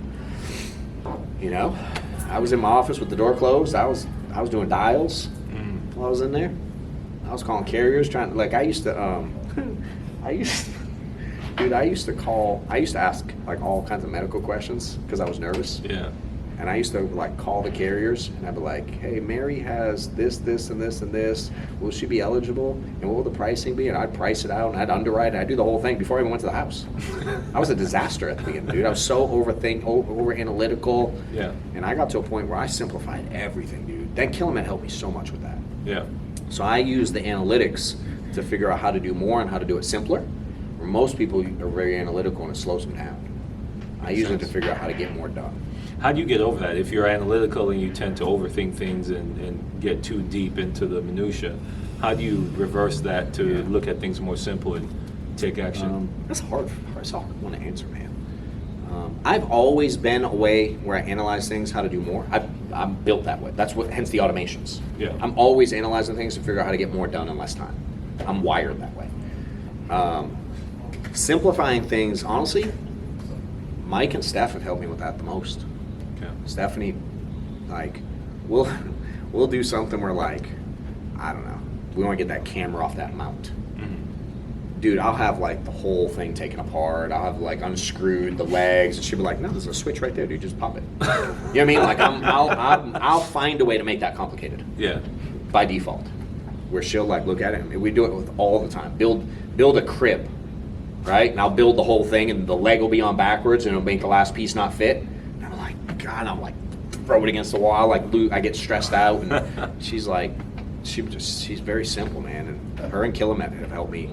Just to like, and now I've learned that here's the thing that's helped me the most, and it's even helped with the stuff I was talking about earlier, is I've learned my flaws, and although I'm okay with them, some I choose to work on, but I'm aware of many of them. Yeah. You know, and I accept them. So I know I'm an overthinker with things. So then I go like, dude, are you overthinking this? Makes sense. You know what I mean? Like, are you making this harder than it needs to be? Yeah. Yeah. I know that about me now, so I'll question myself a lot. You know, I'll question myself if I'm being like we were talking, doing the 75 hard thing. Like, I fight negativity every day. Yeah. Oh, yeah. Every day in my head, I fight it every day. Dude, I get stuck on things in my past, things that like make me mad. I stick on still. Like, I was fighting myself in the gym this morning, like just over dumb. Like, stop it. Yeah. Like, I literally, dude, I battle every day, dude. This ain't easy. Life ain't easy. You know what I mean? It's just not. So those struggles that we all have are normal. And I just choose to like understand that's part of being here and appreciative of it. And I'm gonna figure out how to get shit done anyway, dude. Yeah. And fight through it. you know?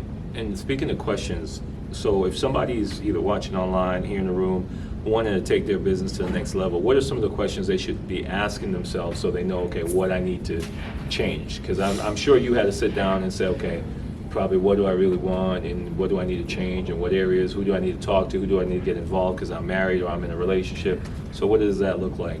I think all those things you just said are really important. Like, am I happy with where I'm at? Am I happy with the trajectory of where I'm going? Am I intentional with where I'm going? I don't believe most people are. I think we kind of go through life as sort of robotic. Yep. You know, kind of put on autopilot. You know, am I surrounding myself with people that I want to be like and live like? I've learned that people who are close to and similar to, I don't know if they mean it meanly, but they tend to hold us back. You know, they help us validate why something doesn't work or why it's not the thing. You know what I mean? Like they're like, be careful, and like I never had that. Dude, my family just let me be crazy me.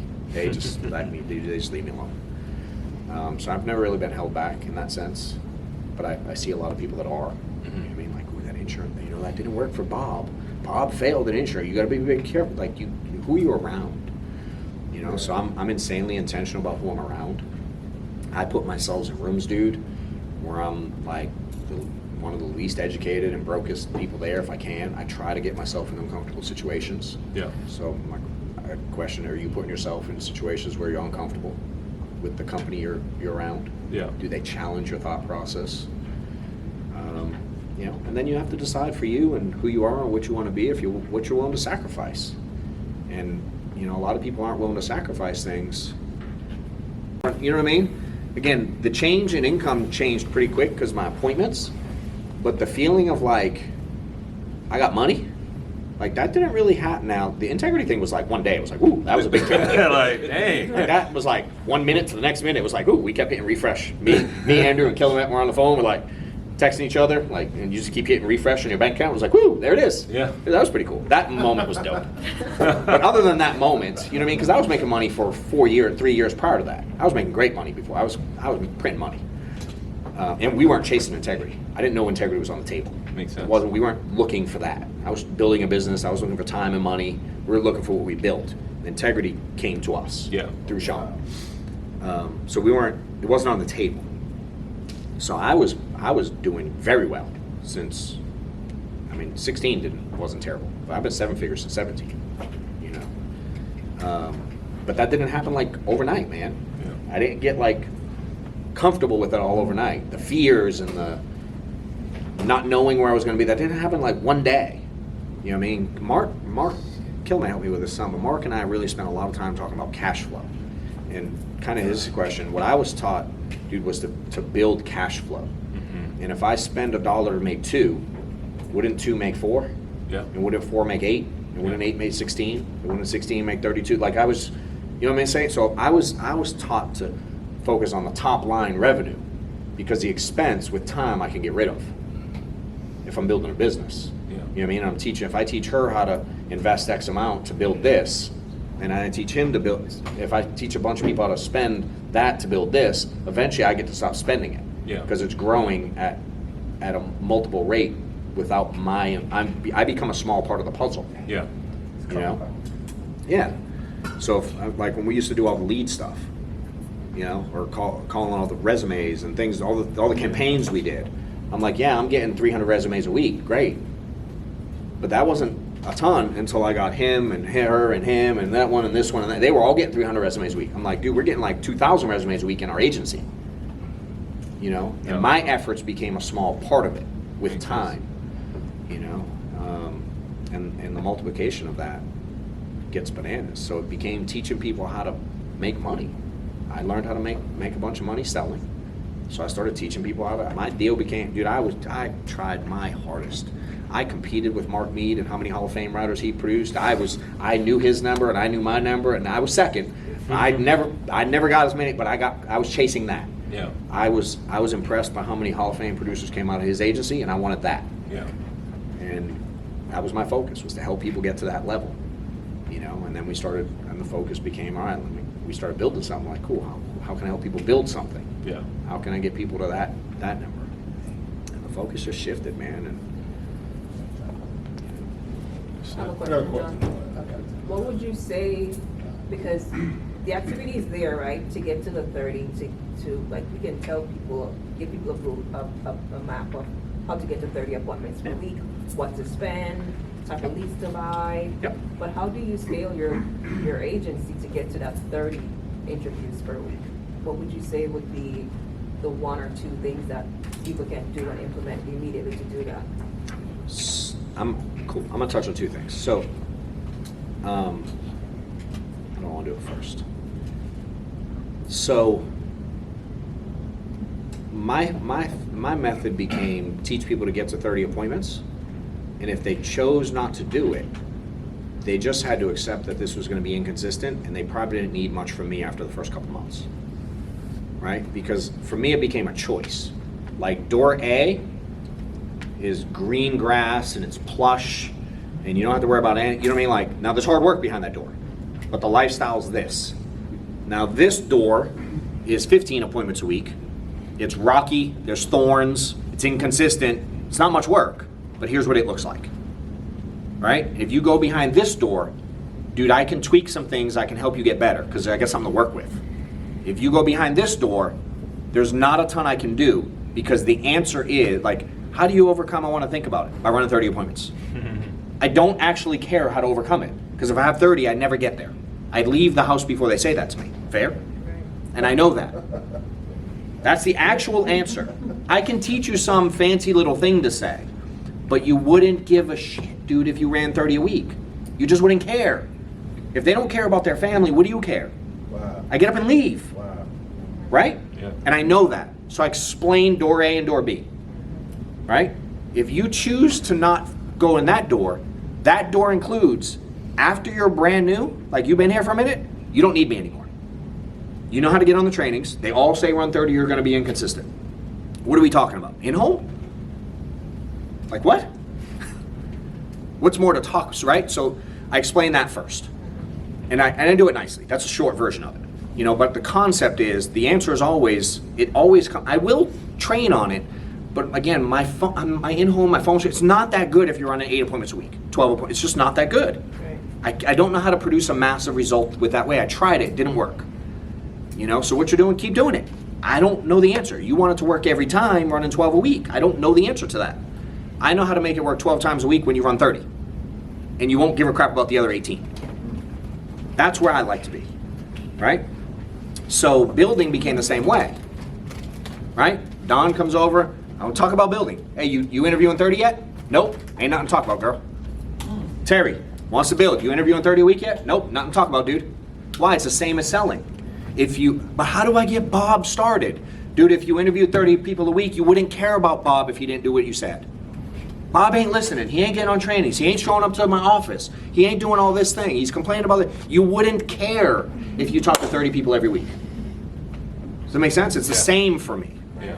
And I care for him, but if he's not showing up, if you know, no different than like, why do you remember Mary who charged back? Because you don't have enough sales. Fair? Because I'd leave appointments, they'd call me right after, and they'd be like, hey, John, this is Steve. Be like, who? Right. Like, you literally just pulled out of my driveway, dude. Y'all done that, haven't you? Right? Because I'm not worried about Steve. I'm in the moment, I want to help him. Yeah. But as soon as I leave his house, dude, his world doesn't affect my world. Right? I add more value to his world than he adds to mine. And I only understand that if I run enough appointments. Makes sense. And I'm not trying to be an a-hole, but dude, no one individual agent affected my world at all. I didn't need any agents. I wanted to help people. I needed agents when I wasn't working enough. That's true. Yeah. When I started selling 40K a month, dude, I didn't need anybody. Nope. Right? Yeah. I wanted to help you. But if you weren't willing to do what it takes, what are you involving me for? Yeah. That became my mentality. Makes sense. Which then freed up my time to do the 30 a week. Because I wasn't squatting, it's like I'm not squatting in Mary's house trying to get a check when I know she doesn't want to give me one. And I'm trying to tell her, let's just see if we can get you approved. Like horse shit, that don't work. I didn't have to say that if I run enough appointments. Yeah. And I don't have to beg agents to work if I'm talking to enough people. You know, like someone asked me, like, how do you motivate people? I don't, I look for motivated people. Yeah. You know? So that's the thought process first. Right. If you want 30 interviews a week, it's not complicated. You'd pass 30 human beings a week for sure. Yeah. How many of them know what you do? You have friends, family, neighbors, right? Everywhere you go, there's people. How many of them are you telling what you do? I bet not many. That's free. It's easy. Everyone can do it. You can talk to every waitress, every bartender, every server, every flight attendant, every person that serves you, you can speak to. Fair? They're good with people? Yeah. Why are we not talking to them? You know how many people Mike and I have hired in airports, sitting at restaurants? And after a while, when you start making money, and you order everything without looking at the menu, they go like, what do y'all do? It's really easy to start hiring people then. Yeah. You know? Today, social media, again, if you're not running 30 appointments a week, my opinion is you're really not trying to do anything big. Unless you're making a bunch of money and you're good. I ain't talking about that guy. Like, you know what I mean? Like, Amy doesn't have to run 30 a week. We know that. All good. Don't run. Who cares? She's selling $8 million a year on 4 appointments. Let her be. But again, I'm not trying to teach that. Yeah. You know? So for me, if my belief is if you say you want to build and you're not talking to people about what you do and you're not on social media because it's free, my belief is you don't really want to build. You want the easy button. Yeah. Social media, if you aren't posting every day, you really don't want to build. Yeah. So stop talking to me. I don't know how to help you. It's the easiest way to build with no money that we didn't do. It wasn't the same, and we weren't smart enough to see it. You know, you can be on every platform. You can make a video about anything every single day. If you're talking to any agents, you get questions every day. Fair? Yeah. What do I make my videos on? How about the questions the agents ask you? Just do that. That's how all my videos started. Y'all would call me with stuff, I'd make a video on it. Now y'all get them. You know what I mean? That's all I did. I made it so simple. Now today, we record stuff like this, we chop it up. Not everybody can do that because this costs money. But everybody can talk to people they know. Everybody can post on TikTok, Instagram, Facebook Reels, LinkedIn. You can do that free. You can connect with as many people as you want on social. You can do, I did on LinkedIn. Yeah. My deal was do 100 connections, 100 messages a day on LinkedIn. I did it every day for a couple years. Just sending cold messages. What do I say? It's the messages, not the message. It's the quantity again. I mean, he's about to say anything. Hey, I'm in the insurance business. You interested? It's like Mike says. If he was calling internet leads, he'd call and be like, you want insurance? No? Okay, bye. Hey, do you want insurance? No? Okay, bye. That would be his phone script today with internet leads. It's like they're $9. I wouldn't have a phone script. Do you want insurance? Yes or no? You mean you can literally send messages. Hey, do you want to work here? Are you interested in a better position? Are you happy? You can say anything. But I could tell you all what to say, and almost nobody will do it. So who cares what you say? Send 100 messages a day. Say anything. I just challenge you to send 100 a day. You know? And then again, every other platform is free. And then if you want, from there, when you're done doing that, I can teach you how to pay for unlimited interviews. Unlimited. You can pay for unlimited people. There's no lack of people. You just got to be willing to pay for it, which you can do if you're running your 30 a week. And if you can't, do the free stuff. And my opinion is, if you're not doing the free stuff, I don't believe you really want to build that bad. You know? So I just teach people to do the free stuff first, and that weeds out the ones that are willing to do the work and the ones that aren't. Because I know if I have them pay and they put $1,000 a month into Facebook ads to get recruits to come onto their calendar and automatically show up to interview, they're going to talk to 7 people a month and it's not going to work. So I don't do that part. I'm like, actually, you should just stop spending money. Yeah. If you're putting $1,000 a month into recruiting, stop. Turn it off. It don't work. It just don't work. There's no way to build it. It'll be inconsistent for the rest of time. Yeah.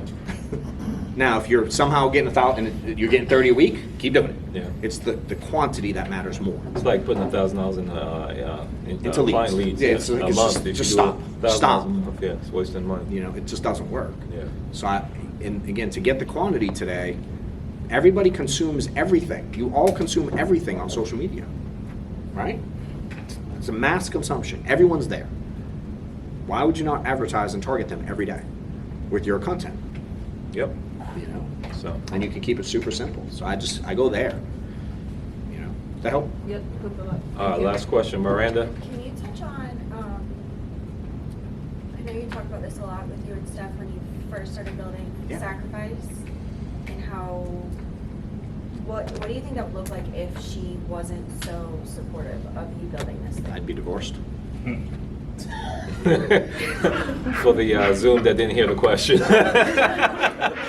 She asked if Stephanie, my wife, wasn't so supportive at the beginning while I was building this, what would that look like? And I said I'd be divorced. Wow. True I was. story. It's what it is. What it is. Absolutely. Yeah, it wouldn't have worked. I was building. I had vision. I wanted to go get it. And if she wasn't going to support me, she wasn't going to be my wife, dude. And if she was my wife and didn't support, it would have not worked out. I'm 100% sure. She'd give you the same answer. But that wasn't in the card, so it doesn't matter. But you asked. There's no way it would have worked because But you missed a lot. I missed a lot.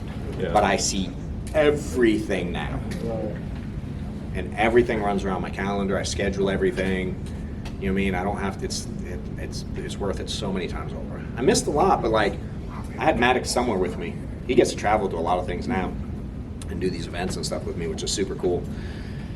And I said, "Hey, dude, do you remember when I used to go and see clients and sell life insurance?" And dude, he looks at me like his eyes gloss over. He has no idea what I'm talking about. He has no idea I sold life insurance for a living. None whatsoever. That fool remembers everything.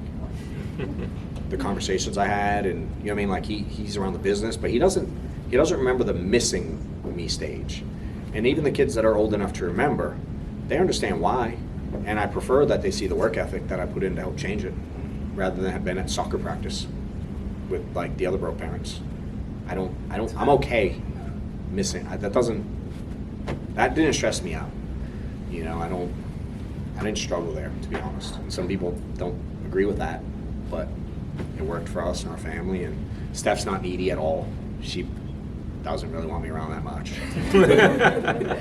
The kids, I mean, dude, after about 6, 8, they about don't care if you're there anyway. You know. You said you missed a lot, but you only for 3 years. Yeah. No, I would say I missed a lot. I drug it out because I've had kids since I was 16. Oh. I missed a lot for 20 years because I was going at it half-assed. I missed more when I was broke than I missed when I was building this, for sure. Because I had to work at restaurants and warehouses and. But it had nothing to do with this. No. Correct. That was before. So. That's a sacrifice too. You know. So yeah, I think in a normal situation, you know, you're gonna really have to sit down, everybody. And Steph and I talk about this a lot. We're doing a couple events coming up to talk about this. Like a lot of people are coming to us for this stuff now. We've done some podcasts recently. You can find out there. We just did one with the Starks that ain't out yet about this subject exactly. And I love Steph's delivery on this because she will tell you like it is, especially for the woman that's at home, not in the field. You know, she don't hold back. You know, if you want this, so that's where the conversation needs to happen. Like, what do y'all really want? And if it's not the same, dude, that's a relationship issue. I'm not your guy. I'll teach you how to get divorced in a second. I ain't teaching you. I don't know much about it. I know it takes communication. That's probably as deep as I'm going to get on it. You know, you didn't like that one, Les? Yeah. So I think it's being on the same page. You know what I mean? And just deciding what you're willing to sacrifice as a couple, because both sides have to sacrifice. You know, she had to sacrifice too. She had to take care of the kids a lot more. She had to, I mean, she was at things, but she was dealing with making my lunches and packing my clothes and she took care of everything for me. She did everything. I literally just rolled out of bed, grabbed my bag, and get in the car. I thought of nothing. Yeah, but You say you need one of them. yeah, man, don't get yourself in trouble. You got ladies.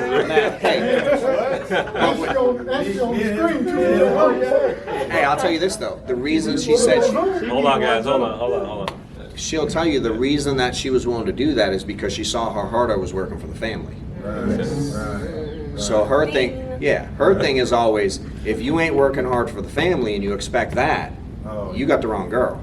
Yeah, makes sense. You know, she wouldn't have done it then. Dude, I humped my ass for this thing. Yeah. I worked, you know, and no one will ever take that piece away. But we had to really sit down as a family and have that conversation because it was a change. We've been together since 07. So 8, 9, 10, 11, 12, 13, for the first 7 years. Dude, majority of our time together, we're sitting down watching TV on the couch. We used to lay down every night. Get this couch, I'd lay down like this, she'd lay right here, and we'd be watching Big Brother for 17 episodes. Survivor, Real World versus Road Rule, or whatever that thing was called. We watched all that stuff. That was our world. I know all the housewives' names. I can tell you all of back in the day. I don't know the new ones. DC, I don't know. But you give me Orange County, I got them all. Don't know Dubai? Huh? No, I don't know Dubai. I don't know none of that stuff no more. That's good shit. She still watches it, but I make her turn it off when I'm like, we can't do that. I can't do this one. I watch Shark Tank. Yeah. So we had to have a conversation because there was a change, you know. But we both agreed we wanted out, and here's what was willing to do. And I could see other people that were doing it, so I laid out. Here's how I got to do it. Here's the schedule it's going to take. Here's what I need from you. Here's what I'm willing to do. Here's how it's going to change things. Here's what I need with the kids. And we had put a calendar on the fridge. And dude, I went after it though. I did not. Once I decided, I did not drag this thing out. I'm slow to start, but when I commit, it's over. It's a wrap, dude. I do things I say I'm going to do. There's a lot of people, especially it's rampant in the insurance industry, dude. But they don't do the things they say they're going to do. You fail yourself so frequently. Yeah. Dude, I'm very careful about saying what I'm going to do because when I say it, I'm going to do it. Get it done. Like I'm super, super consistent with that, you know. And it's a deep conversation, girl. You know, so it's now if it's a spouse, I'm in. If it's the rest of the family, I don't give a rip. Friends, I don't care at all. You know what I mean? But wife, kids, we had a conversation. Thankfully, they all believed in me and were willing to be on board. And you know, but I did my part. You know, and it changed. I remember the first time Stephanie. She's pretty frugal. Any of y'all that actually know her, like, she'll spend like $1,000 on a pair of shoes in a second. But if I spent $250 on this when I could have got it for $2 with a coupon, hey, ask my staff if they're allowed to buy something without a coupon. She's a coupon, like still to this day, dude. She's like, it's crazy. Yeah, it's her. Yeah. She's wired like that. But I'll never forget. I don't remember what year it was. It was a while back. It was 14 or 15. First time she came to me and she was like, "Hey, babe." Me and Amanda, her friend Amanda's best friend since high school. She goes, "Me and Amanda want to go shopping and I want to buy a purse. Can you go sell insurance on Saturday so I can go buy some stuff?" I was like, She got it. "We're in." You got it. This was it. It was a wrap. Wow. Good stuff, man. Well, I appreciate your time. I know a couple people had questions, but we've been going for about 2 hours. So I want if you have time to stick around, maybe answer a couple questions one-on-one.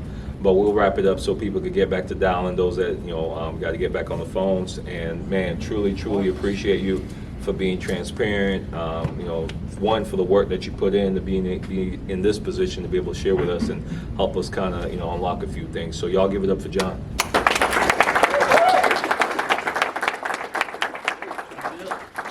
Can we get a group picture? Yeah, let's Show our do it. Facebook. Come on, guys, let's get a group picture. See, hey, Come on. virtual, they can't get in a group picture. Come on, everybody.